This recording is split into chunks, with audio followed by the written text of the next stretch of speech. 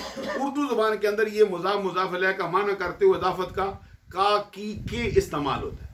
یعنی اضافت ہوتی, نسبت دی جاتی فلاں چیز فلاں کی فلاں چیز. جیسے کہتے ہیں بیت اللہ, یہ بیت کی اضافت ہے لفظ اللہ کی طرف. کیا معنی ہوا اس کا؟ کیا اللہ کا. اس کو کہتے ہیں یہ اضافت تشریفی ہے, یہ کسی کو شرف دینے کے لیے اضافت دی گئی. جیسے کہتے ہیں ناقۃ اللہ, کیا مطلب ہوتا ہے؟ اللہ کی, بولیے پیر صاحب توجہ فرمائیں, اللہ کی توجہ رکھو کیا کہتا ہوں, یہ اللہ کی اونٹنی. جیسے کہتے ہیں کلمۃ اللہ. دیکھیے نہیں ساری محفل نو ڈسٹرب حضرات ذرا غور کیجیے, آرام نال بیٹھ جاؤ جتھے جگہ توجہ آرام رکھیے. نال بیٹھ. جیسے کہتے ہیں ناقۃ اللہ, کیا مطلب ہے؟ اللہ کی, یہ بھی اس کو شرف دینے کے لیے سبحان اللہ. اللہ, یہ اضافت تشریف. جیسے کہتے ہیں عیسیٰ علیہ السلام کیا کہتے ہیں؟ کلمۃ اللہ. کلمۃ اللہ کا کیا مطلب ہے؟ اللہ کا کلمہ, روح اللہ. اب ذرا غور فرمائیے, یہ اضافت ہے. کا کی کا معنی آ جائے. جیسے قرآن میں فرمایا نار اللہ, یہ کیا چیز ہے جی؟ اللہ کی آگ. اچھا اللہ کی آگ کہنا جائز ہوتا ہے قرآن میں؟ جائز نہ ہو تو کیسے کہا؟ اللہ نار اللہ کہنا جائز ہے, تو روح اللہ کہنا بھی جائز ہے, کلمت اللہ کہنا بھی جائز ہے, تو نور اللہ کہنا کیوں نہیں جائز؟ مسئلہ سمجھیے نا. جب نار اللہ کہنا جائز ہے, ناقۃ اللہ جائز ہے, بیت اللہ کہنا جائز ہے, روح اللہ کہنا جائز ہے, کلمت اللہ کہنا جائز ہے, تو نور اللہ کہنے پہ پابندی لگی. معلوم ہوا کہ نہ ان لوگوں نے قرآن کو صحیح سمجھا ہے, نہ نظریہ مصطفیٰ کو صحیح سمجھا. اللہ کے کرم سے یہ اہل سنت کو یہ حاصل ہے کہ جس طرح نار اللہ صحیح سمجھتے ہیں, جس طرح بیت اللہ صحیح سمجھتے ہیں, جس طرح کلمت اللہ صحیح سمجھتے ہیں, اسی طرح نور اللہ بھی صحیح سمجھتے ہیں. یہ جس جس کے حصے میں آیا, جس جس کی عطا ہو گئی, یہ سب کو مل گیا. سبحان اللہ. گرامی قدر میں جو بات عرض کر رہا تھا آپ سے, یہ اضافت ہے. جس کو بھی کہا, حضرت علی شیر خدا تشریف لائے اور حضرت عباس تشریف لائے سرکار کی بارگاہ, تو سرکار نے ان کو بھی سید کہہ دی, حضرت عباس کو بھی سید کہہ دی. سبحان اللہ کہنے والے. آج کل کے کچھ سید کہتے ہیں میں علی سید نہیں, میں نے کہا علی سید نہیں تو آپ سید ہیں. سبحان اللہ کہے نا, علی کو بھی باپ کو بھی سید نہیں مان لے. سبحان اللہ, کیا شان ہے, کیا مرتبہ ہے, کیا عقل ہے. ادھر کہتے ہیں یہ علی پیدا نہ ہوتا تو خاتون جنت رضی اللہ تعالیٰ عنہ کا کوئی کوفی نہ ہوتا. تو ہم نے کہا ٹھیک ہے نا, درست ہے نا, تو کف ہیں جو سرکار نے ان کے ساتھ شادی کی ہے نا, اور فرمایا کہ اپنی مرضی سے نہیں کی, اللہ کے حکم سے کی ہے. سبحان اللہ. اتنا مرتبہ دیا حضرت. اور حضرت فاطمہ الزہرا کسی موقع پہ کوئی بات کہتی تو سرکار فرماتے, فاطمہ یہ میرے خاندان بنو ہاشم میں 2 بندے چنے گئے ہیں, اللہ 2 بندے چنے گئے ہیں, تیسرا نہیں. اس مرتبے پہ آیا, خاتون جنت پوچھتی کون کون چنا گیا, فرمایا ایک تیرا بابا چنا گیا ہے, ایک تیرے سر کا تاج علی چنا گیا. سبحان اللہ. علی شیر خدا رضی اللہ تعالیٰ عنہ کو آج کوئی لگے تھی وہ سید نہیں. کبھی پڑھ کے دیکھو نا, میں نے ایک تقریر کے اندر 11 حدیثیں پیش کی ہیں, سرکار نے حضرت علی کو سید کہا ہے. سبحان اللہ. جب شاید ہو سکتا ہے کسی کیسٹ کے اندر یہ موجود ہوگا کہ کچھ عرصہ پہلے میں نے تقریباً کوئی 15 سال 16 سال پہلے کی بات ہے جب یہ تقریر کی. تو اللہ کے کرم سے کوئی مضمون نہیں تھا اس وقت بھی میرا, یہ میں ویسے ہی تقریر کر رہا تھا, درمیان میں کسی نے کوئی بات کہہ دی تو میں نے 11 حدیثیں پیش کی. 11 باتیں کہ حضرت علی کو سرکار نے سید کہا. اچھا جب میں پیش کرتا ہوں عباس تشریف لائے, تھوڑی سی بات سن لیں گے نا, جی جی مضمون سے تھوڑا سا ذرا ہٹ رہا ہو. تو حضرت علی شیر خدا تشریف لائے, عباس لائے تو سرکار نے دونوں سے فرمایا, ایک چچا ایک بھتیجا, انتما سید العرب. سبحان اللہ. انتما سید دل, اس کو دال کے زبر سے پڑھتے ہیں کہ دان ہے, یہ سیدل نہیں ہے کیونکہ سیدو تو ایک ہوتا ہے، یہ سیدن سیدان ہے، تو نون جو ہے نا وہ اضافت مضاف کرنے کے لیے جب تک نون نہ اڑائیں اس وقت تک مضاف نہیں ہوتا، اس کو کہتے ہیں اس میں تام ہوتا ہے، اس میں تام کو جب تک تبدیل نہ کریں مضاف ہو ہی نہیں سکتا۔ یہ فرمایا انتما سید العرب، سبحان اے عباس اے علی تم دونوں عرب کے سید ہو، سبحان اللہ، تو یہ اضافت ہوگی نا عرب کے سید ہو، تو شباب اہل جنت جنت کے سید ہو، سبحان سیدہ شباب جنت کے جوانوں کے سید ہو، سبحان جس کو بھی فرمایا نا یہ فرمایا کہ تم جنت سیدہ تو نساء اہل الجنت، سبحان جنت کی عورتوں کی سیدہ ہو، جس کو بھی فرمایا یہ اضافت کے ساتھ فرمایا، جس کے لیے سرکار نے فرمایا اس کو فرمایا کہ حضرت بلال حبشی سے فرمایا کہ تم جو حبش والے لوگ ہیں ان کے سید، سبحان سلیمان فارسی کو فرمایا تم فارس والوں کے سید، یہ سرکار نے ان کو تقسیم عنایت فرما دی۔ حضرت ابی بن کعب سے فرمایا تم قاریوں کے سید ہو، جن کی باری دو ہستیوں کے بارے میں نے پڑھا سرکار نے سید کہا لیکن اضافت نہیں، اضافت نہیں کی، پھر یہ نہیں فرمایا فلاں کے سید ہو، مطلق فرما دیا۔ مطلق کا کیا مطلب ہوتا ہے کہ وہ اس پر قید نہیں لگتی، حد ہی کوئی نہیں، اس پر قید ہی کوئی نہیں، حد ہی کوئی نہیں اس کی کہ تم یہاں بھی سید ہو وہاں بھی سید ہو، بچپن میں ہو تب بھی سید ہو، جوانی میں ہو تب بھی سید ہو، بڑھاپے میں ہو تب بھی سید ہو، دنیا میں ہو تب بھی سید ہو، آخرت میں ہو تب بھی سید ہو۔ یہ مرتبہ کس کس کو ملا ہے؟ ایک امام حسن کو ملا ہے، ایک ان کے والد علی شیر خدا کو ملا ہے۔ سرکار دو جہاں صلی اللہ علیہ وسلم نے حضرت علی سے فرمایا یا علیو انت سید فی الدنیا و سید فی الآخرہ، علی تو دنیا کا بھی سید ہے آخرت کا بھی سید ہے۔ امام حسن کی باری آئی فرمایا ابنی ھذا سید، دیکھو میرا بیٹا سید ہے۔ کیوں سید ہے؟ سرکار نے مطلق فرمایا، قید ہی نہیں لگائی، کہاں سید ہے؟ مدینے میں سید ہے، مکے میں نہیں ہے۔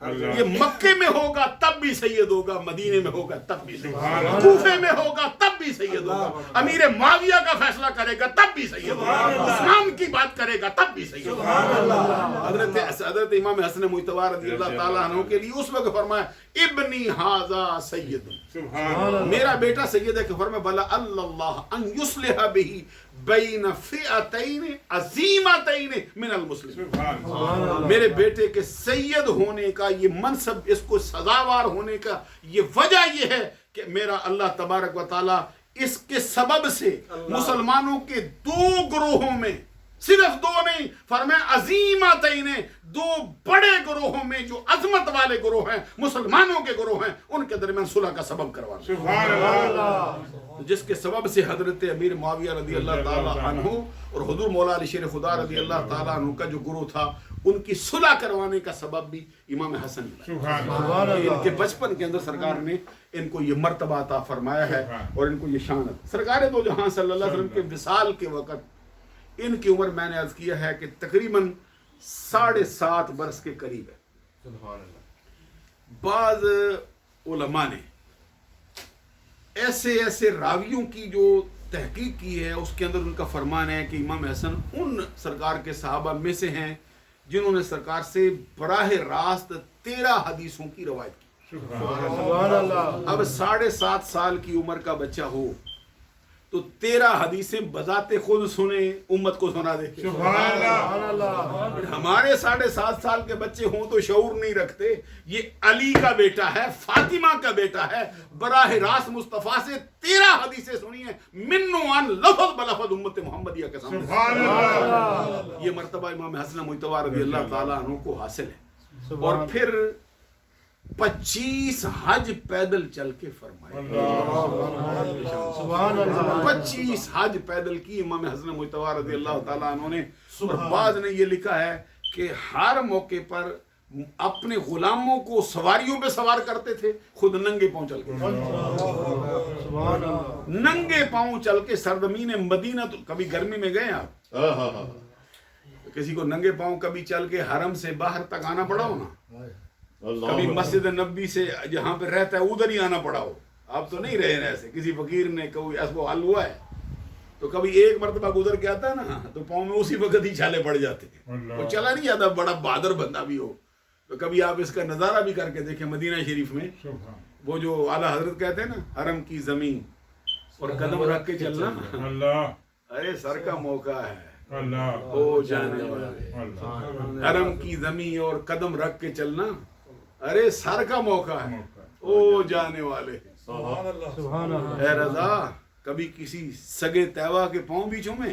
اللہ کیا سمجھتے ہیں؟ کہتے ہیں آہ تم اور یہ دماغ لے کے چلے، آہ تم اور یہ دماغ لے کے چلے، تو کبھی کسی کو یہ موقع، امام حسن مجتبیٰ کہاں سے چلے؟ ایک مرتبہ دو مرتبہ نہیں، 25 حج پیدل کی، کہاں سے چلے تھے؟ مدینہ شریف سے چل کے مکہ المکرمہ میں کون آیا؟ علی کا لاڈلا، کون آیا ہے؟ مصطفیٰ کا نواسا، کون آیا ہے؟ فاطمہ کے جگر کا ٹکڑا آیا۔ امام حسین رضی اللہ تعالیٰ فرماتے ایک مرتبہ میں نے دیکھا ہے کہ پاؤں میں چھالے پڑ گئے، پانی رستا تھا، کنکر چھپتے تھے، کہتے میں نے دیکھا تو میں دور سے دوڑ کے پھر آپ کے قدموں میں لگ گیا، تو میں نے کہا کہ بھائی جان یہ تکلیف ما لا یطاق ہے۔ تکلیف ما لا یطاق کا مطلب یہ ہے کہ ایسی تکلیف ہے جس کی طاقت آپ کو نہیں دی گئی ہے، اب کیوں ایسا کام کرتے؟ تو آپ غلاموں کو سوار کرتے، خود کیوں نہیں چل کے جاتے؟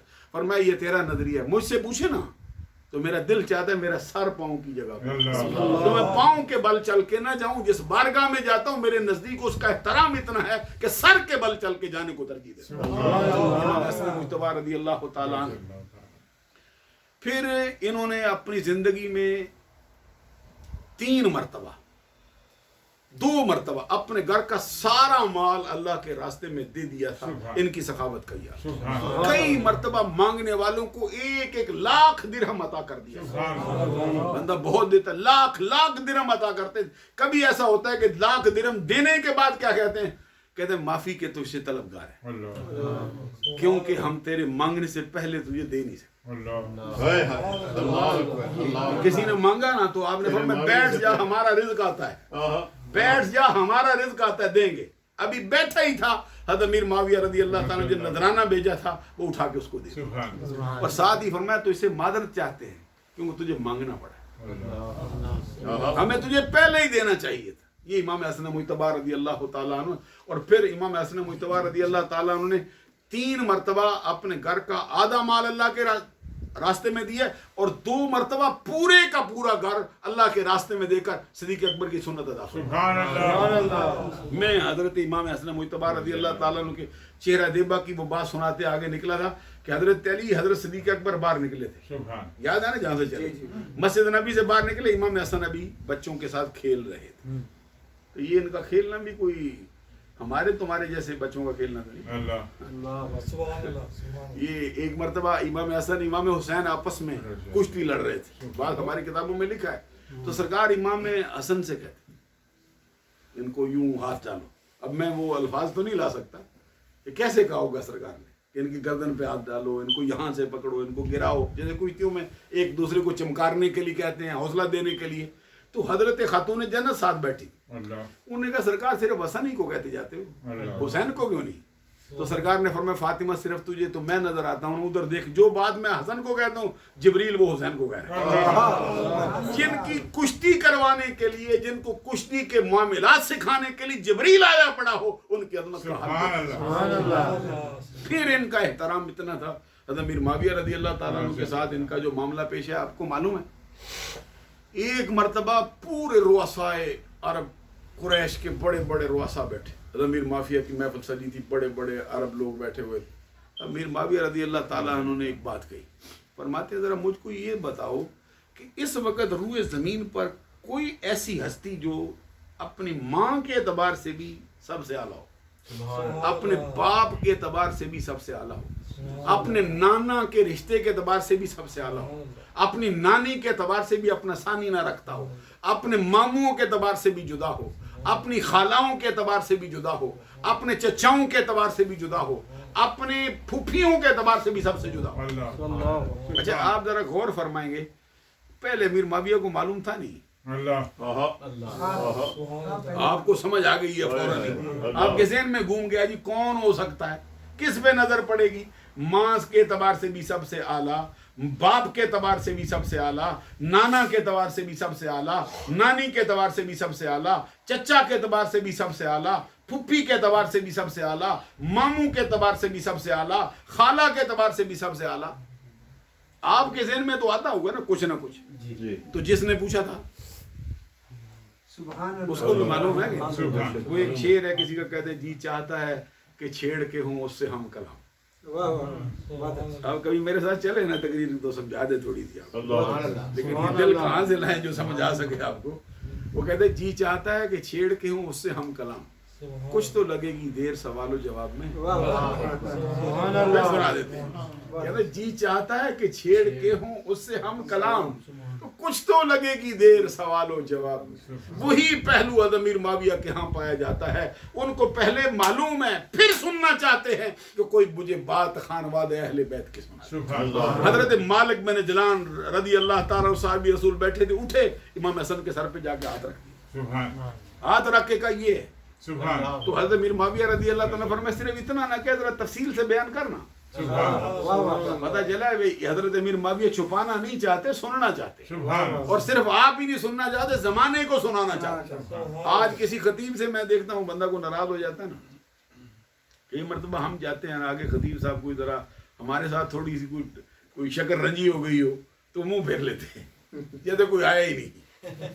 کئی مرتبہ دیکھا, کئی مرتبہ ایسا بھی دیکھا ہے کہ بندہ ذرا ناراض ہے نا, کسی کے بات کرنی ہے تو سمجھتا بھائی یہ چھوٹا خطیب ہے, یہ چھوٹا پیر ہے, اس کی بات کرنی ہے اسپیکر سے منہ اٹھا کے کر دے کیے بغیر تو چارہ نہیں, کیونکہ میرے بات تو اس کی باری آئے گی پھر مجھے میری نہ کرے گا. کیونکہ ہوتا ہے نا یہ بھی ایک بات کر دے. فارسی زبان میں کہتے ہیں من تورا ملا بگویم تو حاجی بگو, کہ میں تجھے مولانا صاحب کہتا ہوں تو مجھے حاجی صاحب کہتا ہے. من تورا ملا بگویم تو برا حاجی بگو, کہ ہم ایک دوسرے کا ایسا تبادلہ کرتے رہے. تو حضرت امیر معاویہ کا حوصلہ دیکھو نا, حضرت امیر معاویہ کے دل کا خلوص دیکھو کہ کسی کو کوئی پتہ نہیں, بات چھپی بیٹھی ہے. حضرت امیر معاویہ کہتے بتاؤ, پورے رؤسائے عرب بیٹھے ہیں, قریش کے بڑے بڑے شہزادے, بڑے بڑے لوگ بیٹھے ہیں, کہتے بتاؤ اس وقت روئے زمین پر ان خوبیوں والا بندہ سب سے اعلیٰ کون ہے؟ مالک بن جلان نے حضرت امام حسن کے سر پہ ہاتھ رکھ کے کہیے ہیں. امیر معاویہ کہتے ذرا واضح کرو نا, کھولو نا. تو کہتے ہیں اس کی ماں فاطمہ ہے, اس کا باپ علی شیر خدا ہے, اس کے نانا نبیوں کے سردار محمد صلی اللہ علیہ وسلم, اس کی نانی خدیجۃ الکبریٰ رضی اللہ تعالی, ان کے چچا حضرت جعفر طیار ہے, اس کی پھپھی حضرت ام ہانی ہے, ان کے ماموں حضرت قاسم, حضرت طیب, حضرت طاہر ہے, ان کی خالائیں حضرت رقیہ ہیں, حضرت زینب ہیں, حضرت ام کلثوم ہیں. ان جیسا کون ہو سکتا ہے؟ تو حضرت مالک بن جلان اتنا کہہ کے کہتے ہیں امیر معاویہ سے میں نے صحیح کہا ہے؟ تو کہتے ہیں اللہ کی قسم تو نے سچ ہی کہا ہے. یہ حضرت امیر معاویہ کی نظر میں ان کا مقام, ان کا مرتبہ ہے. پھر آپ دیکھیے حضرت امام حسن مجتبی رضی اللہ تعالی عنہ کو حضرت علی شیر خدا رضی اللہ تعالیٰ عنہ کے بارے میں فاروق اعظم رضی اللہ تعالیٰ عنہ کا فرمان ہے. وہ فرماتے علی اقضانا, اس کا مطلب ہے کہ ہمارے درمیان سب سے بڑا قاضی علی ہے. سبحان اللہ, سبحان اللہ, سبحان اللہ. بعض بندوں نے کہا کہ یہ سب سے بڑا عالم علی ہے. یہ سب سے بڑا عالم تو ویسے بہت ہی بڑے عالم ہیں, لیکن اعلیٰ حضرت فرماتے ہیں, ایک جملہ لے کے کہتے ہیں یہ علم علی ہے. سبحان, ناز کرتے ہیں, آپ بھی ناز کریں نا. باب مدینۃ العلم کہا نا, انا مدینۃ العلم والی, انا دار الحکمت و علی. علی شیر خدا کے علم کا کون سا کنارہ, کون سا کس کی رسائی ہے ان تک سمجھ سکے. اعلیٰ حضرت ایک مقام پہ ان کا فیصلہ لکھتے ہیں, اس کی مدح کرتے ہیں, اس کی تعریف کرتے ہیں, اور پھر کہتے ہیں کہ علم علی ہے. اس کے بعد کہتے ہیں اس سے اوپر علم عمر ہے, اس سے اوپر علم ابو بکر صدیق. علم کے میدان میں بھی عمر کے بارے میں اعلیٰ حضرت کہتے ہیں اس سے اوپر علم عمر ہے, اور اس سے اوپر علم ابو بکر صدیق ہے. تو مصطفیٰ کے علم کا اندازہ کیا کرے, ان کے مرتبے کا یہ حال ہے. حضرت علی شیر خدا رضی اللہ تعالیٰ عنہ کے بارے میں حضرت فاروق اعظم نے کہا ہے کہ علی ہم میں سب سے بڑا قاضی. کیونکہ حضرت علی شیر خدا رضی اللہ تعالیٰ عنہ کو سرکار نے ایک مرتبہ یمن کا قاضی بنایا, اس لیے یمن کے کچھ لوگ حضرت علی کے فیصلوں سے کچھ ناراض ہو گئے تھے. تو یہ جو سرکار کا فرمان ہے, ایک موقع پہ جس سرکار نے فرمایا من کنت مولا ہوں فعلی مولا, جس کا میں مولا ہوں اس کا علی مولا ہے. تو اس کے اندر ایک وجہ یہ بھی تھی کہ جہاں پہ سرکار نے بات فرمائی نا, کیا نام تھا اس کا, کون سی جگہ تھی, غدیر خم. غدیر خم کا موقع پہ کیوں فرمائی تھی یہ بات؟ اگر ادھر بھی ہو سکتی تھی نا, جب خطبہ حجت الوداع دیا ہے تو ادھر دینا بہتر نہیں تھا؟ اللہ اللہ بولو نا، جہاں میں بندے بھی زیادہ ہیں، کیا بات۔ 1,24,000 ادھر ہیں، تو ادھر سارے تو نہیں آئے نا، تو جو مدینہ کی طرف آنے والے تھے وہ آئے ہیں، باقی تو سب چلے گئے۔ اللہ تو مدینہ شریف کی طرف آتے ہوئے جب حرم شریف سے باہر لوٹے، مکہ سے باہر آئے، مدینہ آگے راستے میں آئے نا، غدیر خم پڑتا ہے، اب اس کا ایک راستہ یمن کو جاتا ہے، ایک راستہ مدینہ کو جاتا ہے۔ اللہ تو یمن والے کچھ لوگ حضرت علی سے ناراضگی رکھتے تھے، کیونکہ جس کے حق میں فیصلہ ہو وہ تو خوش ہو جاتا ہے، تو جس کے حق میں فیصلہ نہ ہو تو غلطی تو اس کی ہوتی ہے نا، اللہ تو اپنی غلطی کی بجائے پھر وہ کرنے والے پر ڈال دیتا ہے، اللہ قاضی پہ ڈال دیتا ہے۔ اللہ یہ مجھے ادھر ہنسی آ رہی ہے کہ بعد ایسے فیصلوں میں ہم گئے ہیں، قصور ہمارا نہیں ہوتا، فیصلہ کر بیٹھتے، کہتے نہیں ان کی غلطی ہے، اللہ ہمیں کہہ گئے، لیکن جو فیصلہ تھا حضرت علی، اس کے موقع پہ سرکار نے پھر حضرت علی کے بارے میں فرمایا من کنت مولا ہوں سبحان سبحان جس کا میں مولا ہوں اس کا علی۔ علی مولا حضرت علی شیر خدا کو جب یمن کا قاضی بنا کے بھیجا تھا، حضرت علی شکایت کرتے، کہتے سرکار میرے دل میں اضطراب رہتا ہے، جو فیصلہ کرتا ہوں نا، پھر مجھے میرے دل میں وہ مجھے جو اس کی رائے ہے نا اس پہ اس بات حاصل نہیں ہوتا، میرے دل میں ایک شک، یہ شک ہونا جو ہوتا ہے نا یہ ایمان کا تقاضا ہوتا ہے کہ کہیں ایسا نہ ہو، کہیں ایسا نہ ہو، کہیں ایسا نہ ہو، یہ ایمان والے کے لیے وہ کبھی بے خوف نہیں ہو سکتا، بہت اچھا یہ ایمان والا بندہ ہے بے خوف نہیں ہو سکتا۔ بہت اچھا تو جو منافق ہوتا ہے وہ بے خوف ہو جاتا ہے، ایمان والا بندہ، اس لیے فاروق اعظم پوچھتے ہیں حضرت حذیفہ سے، کہتے ذرا ایک بات مجھے بتانا، حضرت فاروق اعظم پوچھتے تھے اللہ حذیفہ سے، اور میں ایک بات مجھے کہتے کیا، فرماتے ہیں مجھے سرکار نے کہیں منافقوں میں تو نہیں رکھا، اللہ کیا سمجھا سکتے اللہ خوف کا ہی حال ہے، خوف کا ہی حال ہے۔ حضرت عمر پوچھتے تھے، حضرت حذیفہ سے پوچھتے کہیں مجھے منافقوں میں تو نہیں رکھا، یہ عمر کے خوف کا حال ہے۔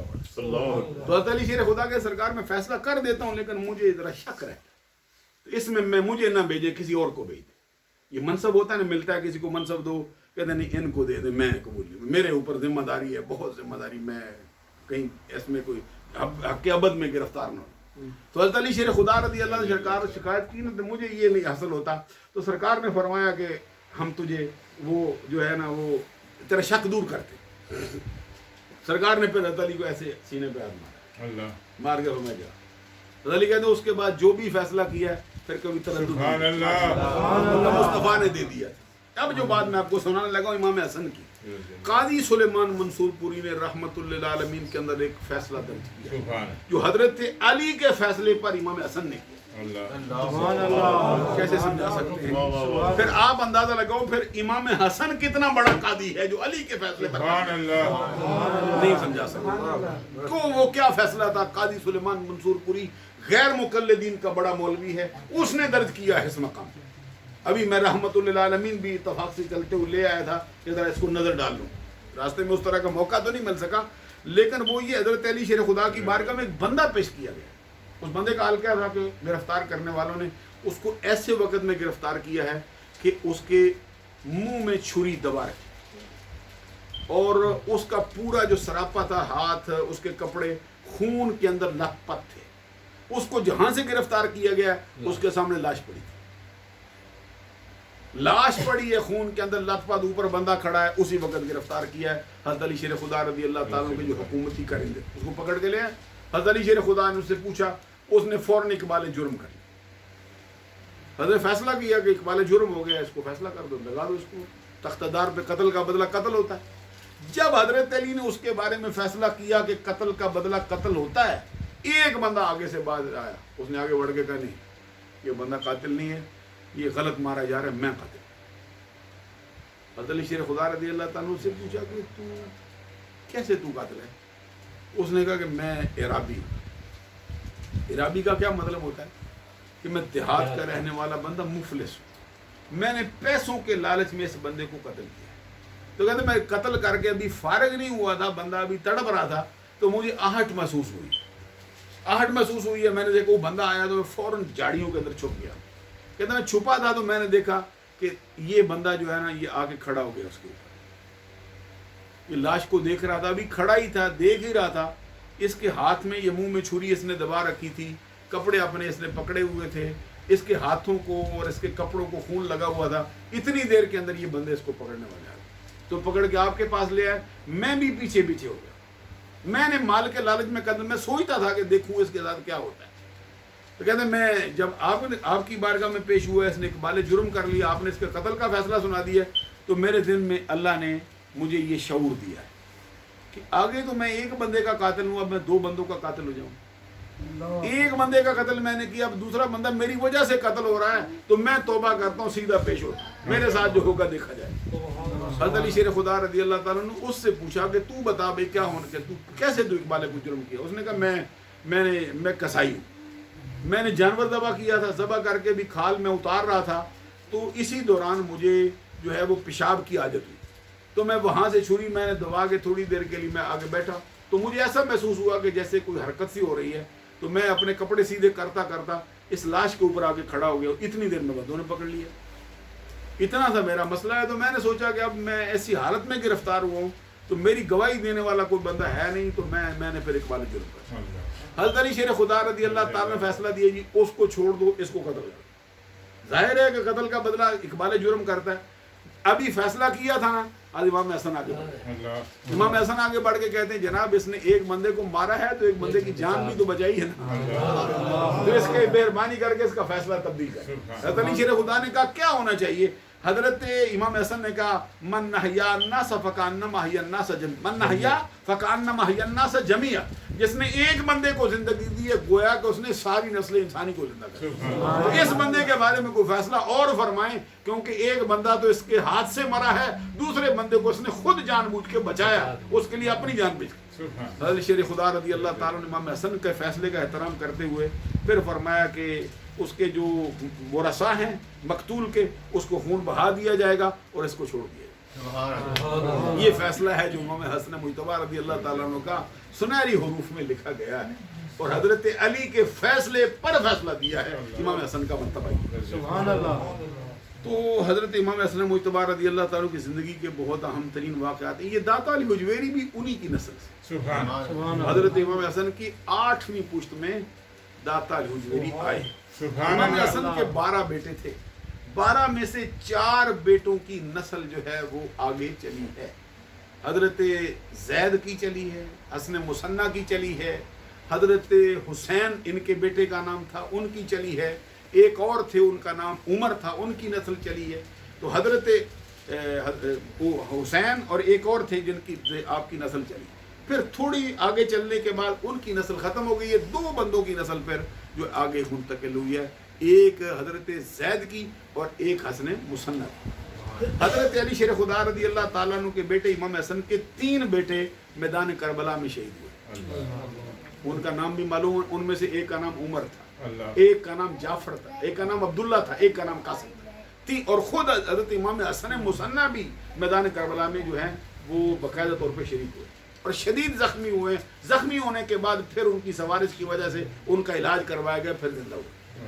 تو میدان کربلا میں اور شہیدوں کا ذکر ہوتا ہے, ان کا کوئی نہیں. اب امام حسن مجتبی رضی اللہ تعالیٰ عنہ کے بارے میں ایک بات سنا کے بات ختم کرتا ہوں. اعلیٰ حضرت امام اہل سنت امام محمد رضا رحمۃ اللہ تعالیٰ علیہ نے لکھا ہے فتاوی رضویہ میں کہ امت محمدیہ میں کتب بہت ہوئے, غوث بہت ہوئے, لیکن کتبیت کے کبرا کا مرتبہ صرف 3 بندوں کو نصیب ہوا ہے. سبحان اللہ. چوتھا بندہ اس میں شامل نہیں, صرف 3 بندے. اس کے لیے اعلیٰ حضرت امام محمد رضا کہتے ہیں هو القطب الاکبر الحسن المجتبی. سبحان اللہ. یہ سب سے پہلے امت محمدیہ میں جو شخص صحابہ کرام کے دور کے بعد قطبیت کبرا کے مرتبے پر فائز ہوا ہے وہ امام حسن. سبحان اللہ. دوسرے کہتے ہیں هو القطب الاوسط سیدنا عبد القادر جیلانی رضی اللہ تعالیٰ. وہ سبحان ان اللہ. کے بعد قطبیت کبرا کا مرتبہ جس کو ملا ہے وہ عبد القادر جیلانی. وہ خاتمۃ الاقطاب جو سارے اقطاب کا خاتمہ کرے گا, جو سب کے آخر میں آئے گا, وہ حضرت امام مہدی رضی اللہ تعالیٰ عنہ. سبحان اللہ. 3 کے علاوہ کوئی بندہ قطبیت کبرا کے مرتبے پر فائز نہیں. یہ اعلیٰ حضرت کا نظر. کہتے کتب ہوئے, یہ نہیں کہتے کتب نہیں ہوئے, کہتے کتب ہوئے ہیں, لیکن قطبیت کبرا کا مرتبہ جن کو ملا ہے وہ صرف 3. اللہ. پہلے امام حسن. بولی کون ہے؟ ان کے بارے میں ذرا غور سے سنو.